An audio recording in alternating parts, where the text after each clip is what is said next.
dalam surat edaran Bupati Aceh Tengah nomor 061/156.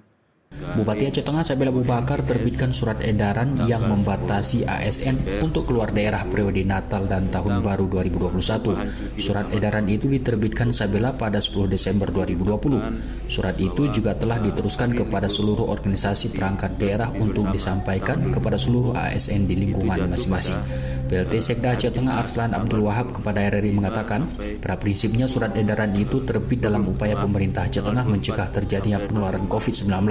Begitupun katanya bagi ASN dan keluarga yang mengharuskan untuk bepergian, dianjurkan untuk memperhatikan zonasi penyebaran COVID, mematuhi aturan pemerintah daerah tujuan, dan tetap menerapkan protokol kesehatan yang ketat.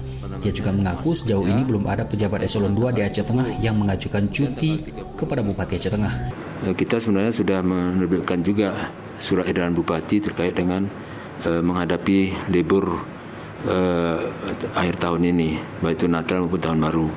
Itu sudah disampaikan sesuai juga dengan mengacu pada SE Gubernur Aceh. Kita mengacu situ. Itu sudah disampaikan ke seluruh organisasi perangkat daerah OPD di lingkungan pemerintah Kabupaten Tengah untuk disampaikan ke seluruh ASN yang ada di bawahnya.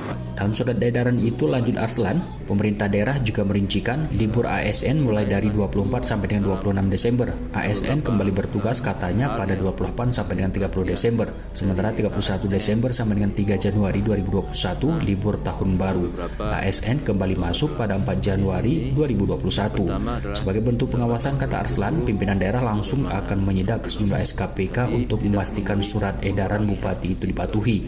Begitupun ia berharap ASN yang ada di lingkup Aceh Tengah untuk taat terhadap peraturan pemerintah yang telah diterbitkan guna mempercepat memutus penyebaran corona. Muhammad Sanusi, RRI Takengon melaporkan.